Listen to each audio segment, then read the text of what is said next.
Imagine, um, just for a second, right? Imagine stepping into the sandals of a Roman legionary. Okay, setting the scene. Yeah, so it's the year 53 BCE. You're marching into the searing heat of the Syrian desert, and you're under the command of Marcus Licinius Crassus. Right, who just happens to be, one of the wealthiest men in human history. Exactly. Loaded. Mhm. And you're just this small cog in the most terrifying, systematic, micromanaged military machine the ancient world has ever seen. The Roman war machine. Right. Right. And their approach to problems is super simple. You march up to it, you build a wall around it, lock your heavy wooden shields together, and you basically just stab it until it submits to universal Roman law. I mean, it worked for them almost everywhere else. It really did. So you're expecting this traditional orderly battle. You expect the enemy to line up. But instead, looking out into that shimmering desert heat, you don't hear the organized trudge of infantry. No, you hear something way worse. Yeah, you hear this deafening, chaotic drumming of just thousands of hooves. Yeah. And before you can even see the enemy clearly, the sky just turns black. Black with arrows. A relentless, impossible storm of arrows that just never stops. Your rigid, perfectly optimized formation doesn't just fail. It becomes a literal death trap. It's terrifying to even think about. Right. And that moment, that profound collision between rigid control and terrifying fluid mobility, that is the absolute heart of what we're unpacking today. It really is a perfect encapsulation of two fundamentally incompatible worldviews colliding. I mean, the Romans literally built their empire on the philosophy of, the spreadsheet, right? The spreadsheet, the grid, the paved road. Exactly. And honestly, we still do that. In our modern corporate structures, our political systems, we largely worship that Roman model of total control. We really do. We have this deep belief that if you want something to endure, you have to micromanage it. You have to standardize it. Right. Everything has to be tracked. But the enemy that shattered Crassus in the desert that day, they weren't just some disorganized mob. It was the Parthian Empire. And they had a totally different approach. Totally different. They built a geopolitical superpower that lasted for nearly 5 centuries on the exact opposite philosophy. Which is crazy. And this is exactly why we're diving into this specific stack of notes today. It's a collection of research simply titled Addy Parthian Empire. A fascinating set of notes, by the way. Really incredible stuff. Because as I was reading through these sources, the entire narrative just felt like a direct reflection of a specific type of listener. Oh, absolutely. Like you, listening right now, if you're the kind of person who just viscerally rejects being micromanaged. And we all know someone like that. Yes. Or we are that person. Right. If you thrive on spontaneity, if you hate the feeling of a rigid dashboard tracking every single move you make at work, and you believe that life is about riding the wave rather than trying to freeze the ocean. Then this is for you. Yeah, this deep dive is essentially your historical operating system. The Parthians took that exact personal philosophy, that desire to exist in the flow, and they just scaled it up to the size of a global empire. Which, when you actually look at the logistics of it, is a staggering administrative achievement. I mean, they lasted a long time, right? A very long time. We're talking about an empire that reigned from roughly 247 BCE to 224 CE. That's nearly 500 years. Wow. Yeah. For context, that is longer than the entire lifespan of the United States. And they managed it without a centralized standing army, without a universal written constitution, and zero rigid bureaucracy. Which just sounds impossible on paper. It does. But the mission of our analysis today is to dissect the actual mechanics of that survival. How exactly do you build a dominant, lasting structure entirely on the concept of letting go? Okay, let's unpack this. Because before we can understand how they governed, I feel like we have to look at the unforgiving reality of where they were trying to survive, right? Right. The geography is everything here. The geographical chessboard. And man, looking at the map in the notes, if you were playing a strategy video game, the Parthians' starting location looks like an absolute nightmare. Oh, it really does. To understand their mindset, you have to trace their origins. They didn't start out in some lush, highly defensible river valley. Where did they start? They emerged from a region called Khorasan, which is in modern-day northeastern Iran, just southeast of the Caspian Sea. So pretty rough terrain. Very. It was a frontier zone. It was this semi-nomadic, mobile landscape where the settled agricultural world sort of blurred into the vast Eurasian steppe. Will be the steppe, the horse lords. Exactly. Their cultural DNA was deeply tied to that world. Vast horizons, open spaces, and most importantly, horseback mobility. But they didn't just stay there. No. As they grew and expanded westward, they absorbed Mesopotamia, the Tigris and Euphrates river basins. So suddenly, These folks with a heritage of open plains and mobile camps are holding the keys to incredibly dense, ancient, urban agricultural heartlands. It's a massive cultural whiplash. They went from surviving in the wild frontier to essentially managing the ancient world's equivalent of Wall Street and Silicon Valley combined. That's a great way to put it. Yeah. But it wasn't just the internal contrast that was wild, right? It was their neighbors. Oh, the neighbors were a nightmare. Yeah, look at the geopolitical map at their height. Pushing against them from the west is the Roman Empire, whose entire brand identity is basically, we own everything. Right, the ultimate expansionists. And then pushing from the east is the Han Dynasty in China, and their whole deal is perfectly organizing the world through deep centralization. A bureaucratic powerhouse. Exactly. Then, pressing down from the north, you've got these highly aggressive, highly mobile steppe nomads. And to the south, the complex dynamics of India and Arabia. They are completely 100% boxed in. So how do they not just get crushed immediately? Well, any traditional political scientist looking at that map would assume exactly that. If you're sitting between Rome and Han China, with nomads raiding your northern borders, you are basically the geopolitical meat in the sandwich. Yeah, a very dangerous sandwich. But what the Parthians did was execute this masterclass in strategic reframing. They realized, look, we can't out-legion the Romans. Right. And we can't out-bureaucrat the Han. So they changed the rules of the game entirely. They leaned into being the middleman. Exactly. That middle position wasn't a liability for them. It became the ultimate strategic advantage. They realized they didn't need to produce the wealth of the world if they simply positioned themselves as the unavoidable conduit for it. It's brilliant. It makes me think of a modern tech ecosystem. Oh, like a platform company. Yes. Think about the most powerful tech companies today. The massive platform companies, the app stores, the social networks. They don't actually make the stuff. Right. The app store doesn't hire the developers to build every single app. Yeah. The social network doesn't hire writers to create all the content. Yeah. Taking on all that production overhead would be exhausting. It's so inefficient. So they just provide the space. They just build the digital infrastructure, they create the choke point, Yeah. they control the flow of the ecosystem, and they take, a 30% cut of every single transaction that moves through their space. And that's exactly what Parthia did. They were the ancient world's most lucrative platform company. But wait, I have to challenge this logic a bit. Go for it. In a digital space, being the middleman is great because no one can, physically stab an app store. Fair point. But in the ancient world, if you're incredibly wealthy because you sit on all the trade routes, but you don't have the massive, rigid, defensive walls of a Rome or a China, doesn't that just make you the most tempting target on Earth? It does. Like if I'm a Roman emperor looking for glory and gold, Parthia looks like a giant piñata. That is the exact paradox they had to solve. And you're entirely right to push back on it because they were constantly targeted. I mean, they fought devastating wars against Rome and they were always fending off steppe incursions. So how did they survive all that pressure without building walls? Because their geographical vulnerability actually dictated their entire philosophy of statecraft. Think about structural engineering. Okay. If you live in an earthquake zone and you build a rigid, brittle stone tower, what happens when the tectonic plates shift? The tower snaps. Exactly. It shatters because it cannot distribute the kinetic energy.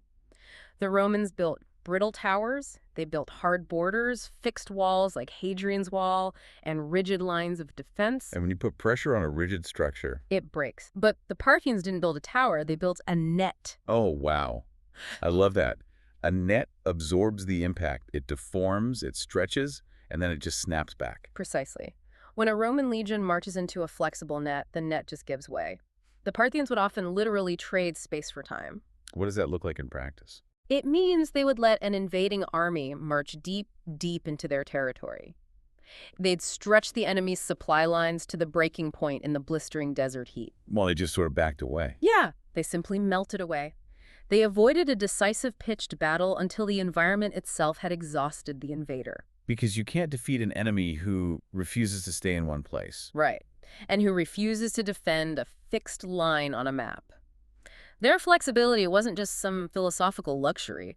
It was a hardcore survival mechanism dictated by their geography. Which provides the perfect lens to understand how they actually govern themselves on a daily basis. The domestic side of things. Yeah, because if your entire survival strategy relies on being a flexible, shifting net, you simply cannot run your empire from a centralized dashboard. You'd be too slow. Right. You can't have a micromanager sitting in a capital city trying to pull all the strings. The latency is just too high. Imagine waiting on a horse messenger. Exactly. By the time a messenger rides 2 weeks to tell the King of Kings that a nomad tribe is crossing the border and the king sends an order back, I mean, the crisis is already over, or the province is already burned to the ground. So they had to adopt a system of decentralized mastery. How did that actually work? Under the hood, I mean.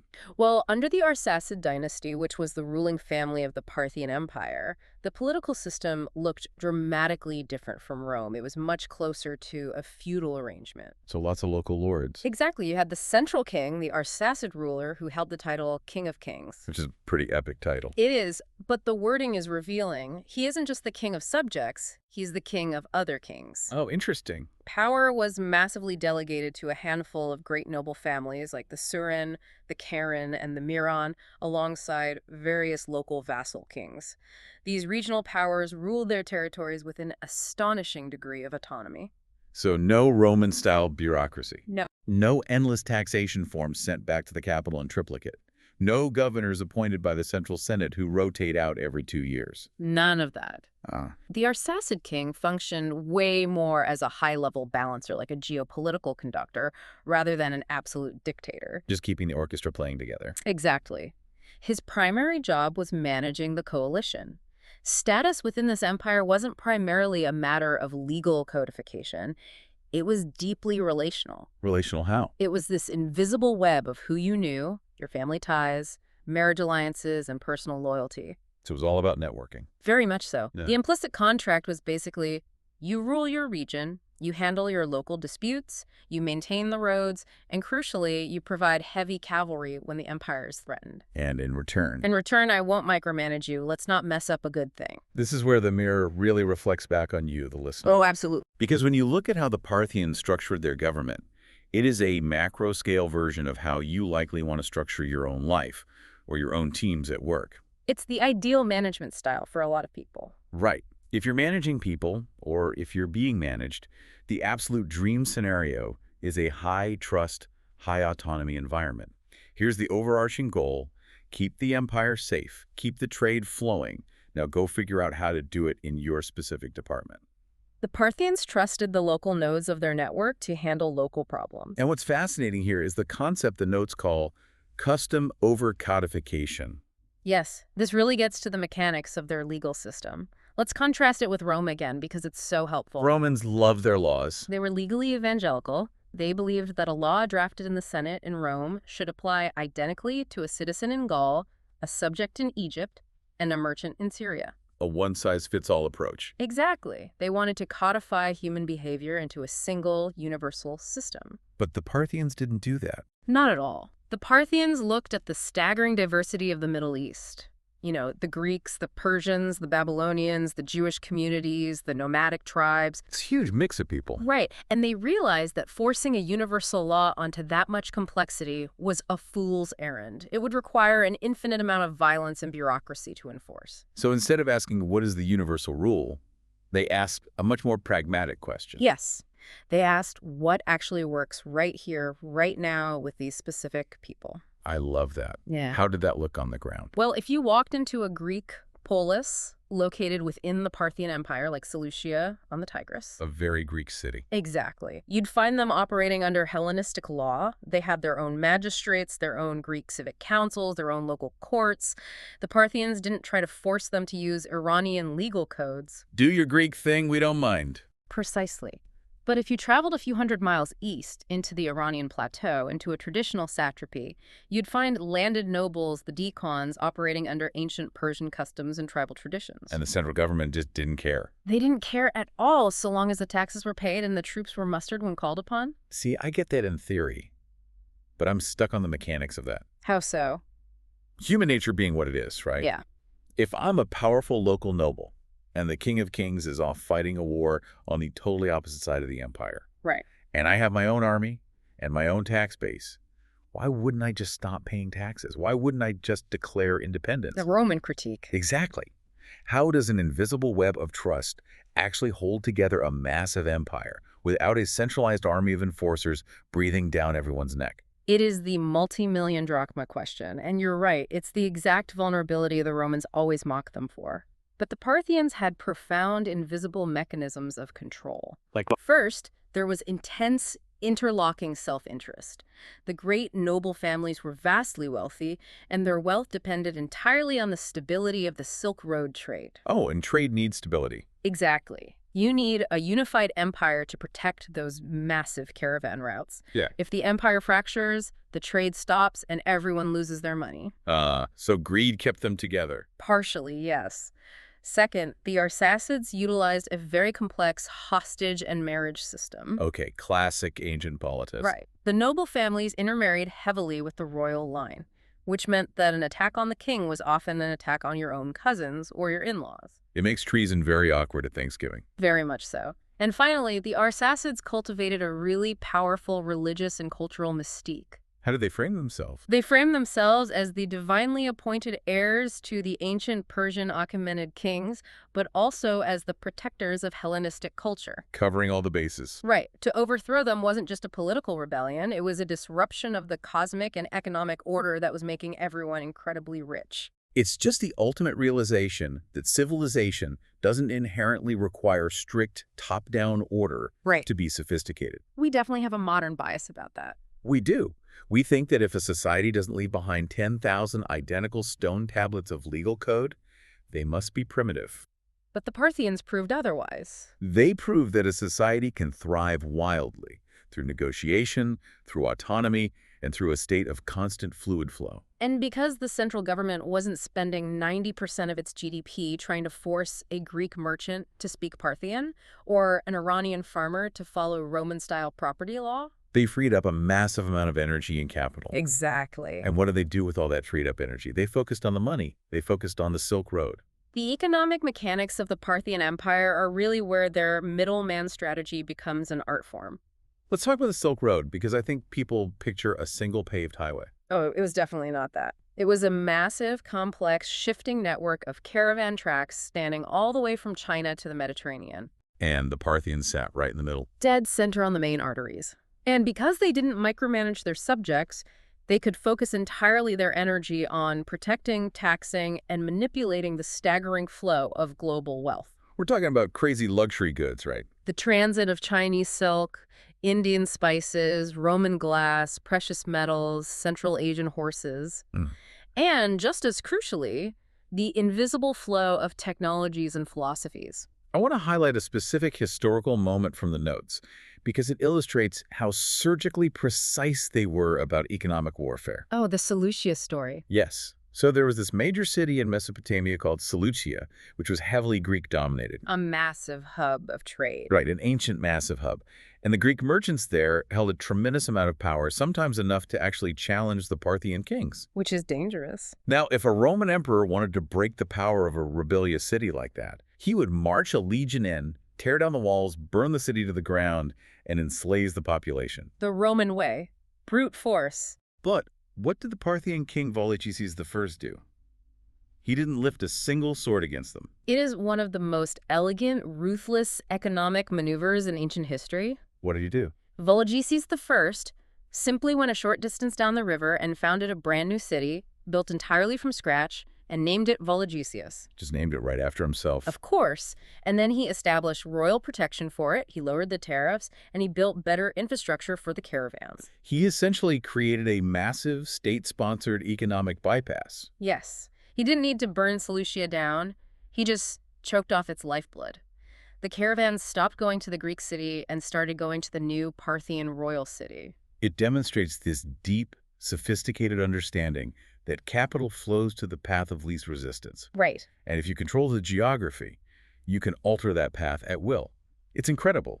It's like the ancient equivalent of Amazon building their own delivery network just to slowly freeze out FedEx. That is a perfect analogy. It's entirely bloodless, entirely systemic, and entirely devastating. And they played this game on a global scale, too. Oh, absolutely. Look at their interactions with China. The notes mention this Han Chinese envoy, Zhang Qin. The Parthians welcomed the Chinese diplomats. They traded with them, they showed off their heavy cavalry to impress them. Put on a good show. But they were also playing a massive game of geopolitical keep away. Yes, the Parthians were acutely aware that their immense wealth relied on information asymmetry. Keeping people in the dark. Exactly. They knew the Romans were desperate for Chinese silk, and they knew the Han dynasty was deeply curious about the Roman Empire, which the Chinese called Dakin. So they just kept them apart. The Parthians actively ran interference to prevent these two monolithic empires from ever establishing direct diplomatic or commercial contact. How did they do that? When Chinese envoys tried to travel further west to see Rome, Parthian guides would heavily exaggerate the dangers of the journey. Oh, it's terrible out there. You don't want to go. Right. They would tell the Chinese that the sea voyage to Rome could take years, and that many men die of homesickness on the way. That's hilarious. Homesickness. They intentionally manufactured geographical friction to ensure that Rome and China remain totally isolated from one another. Because if Rome and China realize they can just talk directly to each other or establish a maritime route that bypasses the Middle East, The Parthians lose their 30% cut. it goes right back to that party promoter analogy. The promoter doesn't own the club, they don't distill the liquor, they don't DJ the music, but they stand at the velvet rope. They hold the guest list. And because they dictate who gets to interact with whom, they extract massive wealth without having to produce any of the underlying value. It is the ultimate triumph of positioning over production. But if we connect this to the bigger picture, though, you cannot physically move that much global merchandise through your territory without also moving global culture. Right, ideas travel with the silk. Exactly. When you sit at the crossroads of the world's trade, your empire inevitably becomes this unprecedented cultural melting pot. The flow of silk and silver brought a flow of gods, languages, and artistic paradigms. And this naturally transitions into what it actually felt like to walk the streets of a Parthian city. Because they weren't enforcing a rigid top-down cultural standard, the empire became this vibrant, chaotic fusion zone. It wasn't just, quote-unquote, Parthian culture. It was a massive remix. You had the ancient Persian traditions blending seamlessly with the Hellenistic Greek influences left over from the conquest of Alexander the Great. And then layered on top of that. You had millennia-old Mesopotamian cultures in places like Babylon, which was further mixed with local tribal and nomadic identities. You see the literal mechanics of this fusion in their state propaganda, specifically their coinage. Oh, the coins are fascinating. Coinage in the ancient world wasn't just money, it was mass media. It was the only way a king could broadcast his face and his ideology to millions of people. And if you look at a Parthian drum, It is a masterpiece of dual messaging. On one side, you have the portrait of the Arsacid king, often wearing a diadem, which signals his royal Iranian heritage. very Persian. But on the reverse, you might see the image of a seated archer, which is an homage to their nomadic steppe origins. Okay, so that's two messages. But it gets better. Surrounding that image is an inscription written entirely in Greek, often including the title Philhellenos, which means lover of Greeks. So they are holding a single piece of silver that simultaneously tells three different populations exactly what they want to hear. Exactly. To the Iranian plateau, it says, I am the heir to the great Persian kings. To the steppe tribes, it says, I am a horse archer, just like you. And to the wealthy Greek merchants in the cities, it says, I respect your culture and I speak your language. It's an ideology of multiplicity, and you see this bleed into their physical environment as well. Like their buildings. Yes, the Parthians pioneered one of the most important architectural mechanics in the history of the Middle East, the Iwan. Okay, let's unpack the Iwan because I saw this in the notes and it fascinated me. What is the actual mechanic of this structure and why does it matter? An Iwan is essentially a massive vaulted hall or space that is walled on 3 sides and entirely open on the 4th side. Okay, so like a giant alcove. Kind of. Before this, massive audience halls like those in ancient Egypt or Achaemenid Persia relied on forests of massive stone columns to hold up a flat roof. Right, very heavy enclosed spaces. But the Parthians, using advanced pitched brick vaulting techniques, figured out how to span massive spaces with a barrel vault without even needing timber centering to hold it up during construction. That's wild engineering for the time. It really is. It allowed them to create these soaring, monumental, open-air reception spaces, and it perfectly suited their culture. How so? Well, it was grandiose enough for a king of kings, right? But the open front evoked the feeling of a nomadic chieftain's tent open to the air, accessible to the courtyard. Oh, I love that. It was an architectural fusion of settled imperial grandeur and nomadic openness. This design became so fundamentally brilliant that it became a staple of Islamic architecture centuries later. Wow. And I love how the notes tie their art style into this as well, because the Parthians popularized this incredibly distinct visual mechanic, front-facing portraits. Oh, the frontal art, yes. Yeah, in classical Greek or ancient Egyptian art, figures are almost always shown in profile. They were looking off to the side, engaged in some narrative action. Right, the viewer is just a passive observer watching a scene unfold. But in Parthian art, the figures turn their heads and stare directly out of the stone, making unbroken eye contact with the viewer. It's a profound psychological shift. Profile art is narrative. It tells a story about the subject. Frontal art is confrontational and relational. It demands something from you. Exactly. It demands a psychological interaction from you, the viewer. It's bold, it's immediate, and it deeply influenced the later development of Byzantine icons and medieval European art. They weren't just passively copying the Greeks or the Persians. They were synthesizing something entirely new. They really were. And here's where it gets really interesting, especially for you, the listener. The notes explicitly tie this Parthian cultural fusion to the modern psychological concept of the subpersonality system. That's a great connection. Think about what it meant to be a single human being living in a Parthian megacity like Ctesiphon. Your identity couldn't possibly be a single static monolith. No, you'd be interacting with too many different cultures. Exactly. A single citizen might be ethnically Persian, but they conduct all their merchant accounting in Aramaic. They read philosophy or negotiate trade deals in Greek. And their religion would be just as mixed. Right. They might worship an ancient Babylonian god on a Tuesday, pay homage to a Hellenistic Greek hero cult on a Thursday, and their entire livelihood might depend on understanding the customs of merchants arriving from India. Identity wasn't a fixed box they were shoved into at birth. It was fluid. It was a layered, constantly evolving journey. And that is a crucial philosophical takeaway.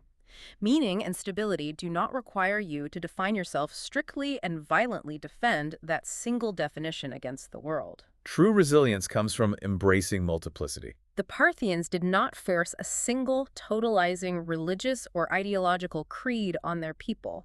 Which is pretty rare for empires. Extremely rare.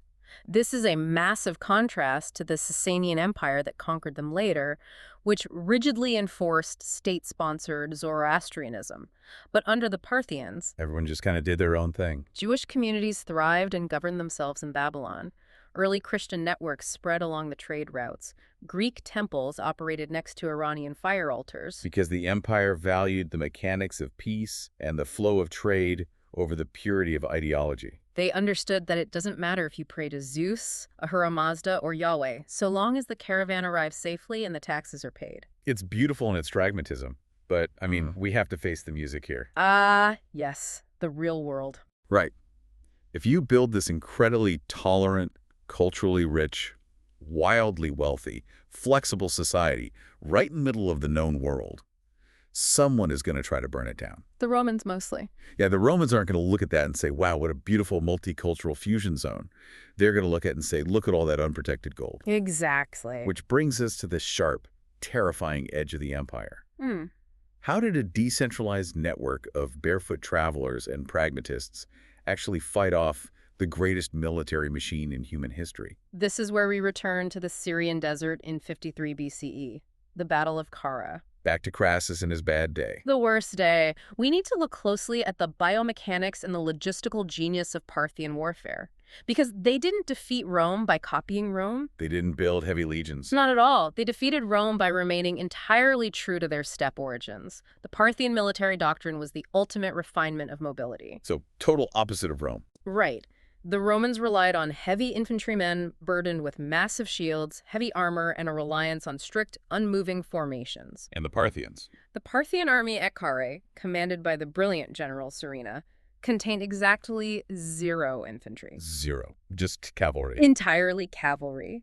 And it was divided into 2 distinct, perfectly synergistic components. The vast majority were light horse archers. So guys with Basically no armor. Right. Men wearing virtually no armor, riding incredibly fast, agile steppe ponies, and armed with the Parthian composite bow. Let's talk about the mechanics of that bow, because it's not just a piece of wood with a string. No, the composite bow was a marvel of ancient engineering. It was constructed from layers of wood, animal horn, and sinew, all glued together under immense tension. And it bends weirdly, right? Yes, when strung, it bent backward against its natural curve.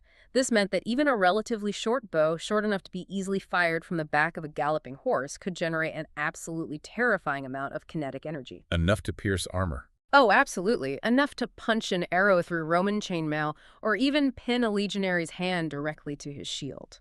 That is horrifying. Yeah. And supporting these light, fast archers, you had the hammer to their scalpel, right? The cataphract. Yes. If the horse archers were the swarm, the cataphracts were the shockwave. Heavy cavalry. Very heavy. These were heavily armored cavalry. Both the rider and the horse were draped from head to toe in interlocking metal scales. They carried massive lances. So what was their job? Their job wasn't to chase. Their job was to shatter any Roman formation that became too loose or disorganized while trying to escape the arrows. So let's put this machine into action. General Crassus marches his 7 Roman legions, roughly 40,000 men, into the desert, expecting a traditional fight. Right. He forms his men into a massive, hollow square. It's the ultimate expression of the Roman worldview. A rigid, geometric fortress of flesh and wood. He expects Serena to charge at it. But Serena doesn't charge. Right. Instead, Serena uses the geography and the mobility of his troops to completely dismantle the Roman psychology. The horse archers just encircle the massive Roman square. Staying entirely out of range of the Roman javelins and swords. And they just begin to fire. Now, standard military doctrine of the time said that an army could only carry so many arrows. Exactly. The Romans assumed they just had to hunker down behind their shields, wait out the initial barrage until the Parthians ran out of ammunition, and then attack. But Serena had revolutionized the logistics of the battlefield. This is my favorite detail in the notes. It's so deeply analytical. Serena didn't just bring archers. He brought a massive, dedicated supply chain. Yes, he brought thousands of Arabian camels, stationed just behind the battle lines, loaded entirely with massive bundles of arrows. So they never ran out. Never. As a wave of horse archers emptied their quivers, they would wheel back, resupply from the camel train, and cycle back to the front. The barrage just never stopped. The sky was literally dark with arrows for hours. The Romans were trapped in a mathematical nightmare. They were taking constant damage and inflicting zero. The psychological terror of that must have been paralyzing. And if a Roman cohort got frustrated and broke formation to try and charge the archers, to finally get to grips with the enemy. This is where the most famous tactic in their arsenal comes in, the Parthian shot. We still use the phrase today, right? Like a parting shot in an argument. But physically, mechanically, what was a Parthian rider actually doing? It required a lifetime of equestrian mastery. Remember, they didn't have stirrups yet. No stirrups. How did they stay on? Pure leg strength. A Parthian rider would feign panic and spur his horse into a full gallop away from the charging Romans. Running away. Right. And the Romans, thinking the enemy was finally breaking, would cheer and pursue, losing their tight shield formation as they ran. Falling for the trap. Exactly. Then, while the horse is galloping at top speed away from the enemy, the Parthian rider uses only his knees to grip the horse, turns his entire upper body 180 degrees backward in the saddle, draws the composite bow to his ear, and fires a deadly accurate shot directly into the faces of the pursuing Romans. That is just its biomechanical perfection. You turn the act of retreating into your most lethal offensive maneuver. It fundamentally breaks the rules of engagement. You cannot pursue them safely, but you cannot stand still safely either. So what happened to Crassus? Crassus was ultimately killed. His legions were slaughtered or taken prisoner. And worst of all for the Roman psyche, the Parthians captured the legionary standards, the golden eagles that represented the spiritual soul of a Roman legion. Wow. It was a humiliation that traumatized Rome for generations. It sent a clear message. Parthia was not a stepping stone. It was a terminal wall. But wait, I have to play devil's advocate here. Go. Everything we've discussed, the flexible net, trading space for time, the horse archers retreating while firing it, paints a picture of an incredibly evasive, purely defensive empire. True. If they were really a superpower equal to Rome, weren't they capable of punching outward? Or were they just sitting in the desert waiting for Romans to stumble into their trap? because masterful defense doesn't entirely equal global empire. That's an essential distinction to make. They were not purely defensive, and they were more than capable of projecting aggressive force. Like when? Well, for instance, in the aftermath of the Roman civil wars, in 40 BCE, a Parthian prince named Pacorus led a massive, devastating invasion deep into the Roman East. They went on the offensive. Big time. They swept through Syria, they took Antioch, they pushed down the Levantine coast, and they even captured Jerusalem, installing an anti-Roman king in Judea. They fundamentally destabilized the Roman East. So they could switch from the flexible net to a spearhead when they saw an opening. Precisely. And we also see their aggressive geopolitical maneuvering in the Kingdom of Armenia. Armenia was a buffer state, right? Yes, sitting directly north of the Mesopotamian borderlands, right between Rome and Parthia. The Parthians didn't just passively watch Armenia, they aggressively manipulated it. What were they doing there? They constantly intervened, funded factions, and installed their own Arsacid princes on the Armenian throne to ensure Rome couldn't use it as a staging ground. It was an active, high-stakes proxy war that lasted for centuries. It's the ultimate clash of systems. Yeah. Rome was proprietary hardware, heavy, expensive, reliant on total structural dominance. And Parthia. Parthia was open source software, decentralized, highly mobile, terrifyingly adaptable. But this raises an important question. Which is? If you have an open source military, if the local noble families are the ones raising these massive cavalry armies and bringing them to the king who is actually in charge. The internal politics. Right. Defeating Rome sounds like a great unifying national triumph, but under the hood, how did these powerful families and the central Arsacid kings actually interact? Did they get along? The short answer is absolutely not. It was a snake pit. Oh, really? Yeah, the history of the Arsacid dynasty is not a clean, heroic fairy tale. It is a deeply complicated narrative of brilliant leadership entirely intertwined with chaotic, brutal, internal violence. Because the nobles were too powerful. Exactly. The very thing that made Parthia invincible against foreign invaders, the fact that local nobles had the immense wealth to breed war horses and maintain private armies, was the exact thing that made the central throne incredibly fragile. It's a double-edged sword. The king was entirely dependent on nobles who could, at any moment, decide to back a different cousin or brother for the throne. Let's look at the roster of characters in the notes. Yeah. Because it's like a season of succession, but with way more assassination. Way more. You start with Arsaces I, the symbolic founder who threw off the Greek Seleucid overlords. Then you get Mithridates I and Mithridates II. These are the architects. Right. They are the ones who took this nomadic kingdom and structurally transformed it into the geopolitical middleman of the world. But the volatility becomes glaringly obvious when you look at a figure like Orodes II.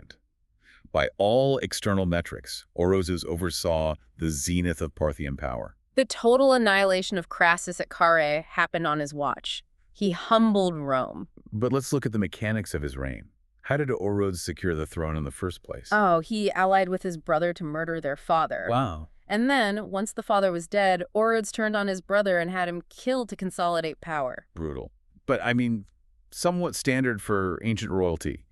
But then, what he does after his greatest victory is what really exposes the paranoia of the system. You're talking about General Serena. Yes. General Serena, the man who actually orchestrated the brilliance at Carrhae, the man who saved the empire from Rome, he returns home a hero. And what does Orodes do? Orodes has Serena executed. Why? Well, the Surin family was one of the greatest noble houses in the empire. In fact, they held the hereditary right to physically place the crown on the king's head during the coronation. They were that powerful. So Orodes felt threatened. Massively. Orodes looked at Serena, saw a man who's young, brilliant, immensely wealthy, and now beloved by the army, and realized the system was too decentralized to contain him. So he just killed him. Serena wasn't a threat because he was a traitor. He was a threat because the decentralized structure made it too easy for a hero to become a kingmaker, or a king himself. So the king eliminated him out of sheer systemic paranoia. It's a tragedy of their own design. And this internal chaos wasn't a one-off. Look at King Phraates IV. Another great example. Externally, he's an absolute mastermind. He defeats a massive invasion by Mark Antony in 36 BCE, and then he pivots to diplomacy and negotiates a massive, bloodless treaty with the Roman Emperor Augustus, finally returning those lost golden eagles from Carrhae. He looks like a paragon of stable leadership on paper. But how did Phraates begin his reign? By murdering his own father and then preemptively murdering all 30 of his brothers. 30. 30 brothers just to make sure no noble family could use them as a rival claimant. If we connect this to the bigger picture, it really illustrates the fatal paradox of the Parthian system.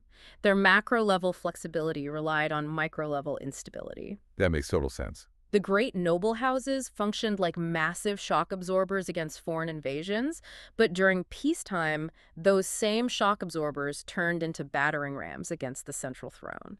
It was a history of almost constant succession crises, civil wars, and aristocratic maneuvering. The analogy that jumps out to me is like a brilliant, highly successful creative agency. Okay, let's hear it. You have all these different departments, the Surin department, the Karen department. They're doing incredible cutting-edge work. They are winning global awards. They're outsmarting massive competitors like Rome. They are bringing in insane revenue from the Silk Road clients. Right, the boots on the ground are thriving. But meanwhile, up in the C-suite, the executives are constantly trying to lock each other out of the building. They are changing the server passwords, deleting each other's emails, staging hostile board takeovers. The actual day-to-day work still gets done beautifully by the creatives, but the internal friction at the top is just completely unsustainable. That analogy perfectly captures the structural tension. And eventually, a structure with that much internal friction over a long enough timeline, it will shake itself apart. Which brings us to the ultimate demise of the empire, and a profound shift in how human civilization chose to organize itself. Right. If this decentralized, flowing, pragmatic system was so brilliant at absorbing pressure, if it held off the Romans and monopolized the world's wealth for half a millennium, why did it finally collapse? How does a 500-year-old superpower just vanish? Exactly. The sources pinpoint the year 224 CE. The last Parthian king, Artabanus V, is defeated in battle by a man named Ardashir I. Right, who is a regional ruler from Persis in southern Iran. Ardashir kills him and founds a new dynasty, the Sasanian Empire. But the notes make it clear, this wasn't just a corporate rebranding. Not at all. It wasn't just a new family moving to the palace. It was a fundamental, violent paradigm shift in the mechanics of power. It was the death of the flexible net and the return of the rigid wall. The core vulnerability we just discussed, the internal noble rivalries, finally reached a breaking point. What pushed them over the edge? In the 1st and 2nd centuries CE, the Parthians fought a series of deeply exhausting attritional wars against highly aggressive Roman emperors, particularly Trajan and Septimius Severus. So Rome kept coming back. Yes, the Romans didn't try to conquer Parthia permanently, but they marched in, sacked the capital of Ctesiphon repeatedly, and left. These constant invasions didn't destroy the empire, but they drained the immense wealth of the noble families. And when the nobles are poor? The king has no army. So when a genuinely organized, highly motivated internal rebellion sparks in the south under Ardashir, the Parthian king simply cannot summon the web of alliances fast enough to crush it. The shock absorbers were finally worn out. Exactly. And when Ardashir and the Sasanians take over, they look back at the last 500 years of Parthian go-with-the-flow, decentralized multicultural governance. And they categorically reject it. They wanted nothing to do with it. The Sasanians represented the absolute antithesis of the Parthian philosophy. They were structural absolutists. They aggressively centralized power. They diminished the autonomy of the noble families. They enforced a strong, culturally uniform Persian identity. And perhaps most crucially, they established a strict, state-sponsored, deeply orthodox version of Zoroastrianism. They didn't want a fusion zone, they wanted a monolith. The geopolitical world essentially stopped valuing the flow and went right back to worshiping control. They wanted the dashboard back. They wanted the micromanager back in the big chair. And it's fascinating because the notes speculate on the long-term historical consequence of that shift. Like why we don't remember them. Exactly. Why does Parthia feel like a shadow empire today? I mean, if you stop a random person on the street and ask them to name an ancient empire, they will say Rome. They will say Egypt. They might say the Han Dynasty. Almost no one says Parthia. And the reason for that historical amnesia is mechanical. The Parthians didn't leave behind a massive, centralized, bureaucratic paper trail because they didn't believe in deep bureaucracy. They didn't write it all down. Right. They didn't build colossal, ego-driven stone monuments or triumphal arches everywhere because they didn't need to force a uniform physical culture on their subjects. And crucially, because they were an oral, highly mobile culture that embraced multiplicity rather than forcing a single written narrative, they didn't write their own monolithic history. So who did write it? A vast majority of what we know about the Parthians was actually written down by the Romans and the Greeks, their absolute worst enemies. We are literally reading the Yelp reviews written by the rival restaurant across the street. That's hilarious, but so true. We know the Parthians mostly through the panicked, frustrated, and deeply biased writings of the Romans, who were utterly terrified of them. Precisely. They're harder to see in the archaeological and historical record because they didn't demand to be seen in a uniform way. They were a patchwork. They were a moving, breathing network of relationships and trade routes, rather than a stagnant monolith of stone and codified law. They didn't fall simply because they were weak. They fell because the global paradigm shifted. The world decided that the Roman and Sasanian style of strict, centralized, top-down management was the only acceptable way to build a state. So, what does this all mean for us? Let's bring this massive historical narrative all the way back to the present moment, back to the Addy reflection from our sources, back to you listening right now. How does it apply today? Well, if the Roman Empire was the strict, micromanaging boss breathing down your neck, demanding hourly updates and enforcing rigid standard operating procedures, And Han China was the perfectly calibrated, meticulously organized spreadsheet. the Parthian Empire was the barefoot traveler dancing between the campfires. They were the ones moving through the world with fire in their chest, choosing to trade stories, build connections, and adapt to the terrain instead of trying to pave over it. They are the ultimate historical proof, spanning half a millennium, that greatness, resilience, and longevity do not require dominating everyone and everything around you. There is immense enduring power in simply connecting things. In adapting to the environment and in riding the wave of chaos rather than exhausting yourself trying to freeze it, they lived in the hyper-pressurized space between giants, and through pure flexibility, they made that middle space the most valuable real estate on Earth. They proved that you don't actually have to control the world to move through it beautifully. You just have to know how to ride the horse, loose the arrow, and let the local markets run themselves. Which leaves us with a deeply critical question to ponder as we close this analysis. What are you thinking? Well, we currently live in a modern, hyper-connected, hyper-managed digital age. Absolutely everything we do is tracked, codified, placed onto a digital dashboard, and optimized for maximum friction-free efficiency. We're living in the ultimate realization of the Roman bureaucratic dream. But are we collectively reaching the limits of that Roman way? Are we suffocating under the weight of our own structural rigidity? It's a great question. And if so, how can we, in our teams, our families, and our own personal psychologies, start building a little more Parthian flow into the rigid, overmanaged empires of our daily lives? Maybe it's time we take our hands off the steering wheel, stop staring at the dashboard just for a second, and see where the train actually wants to take us.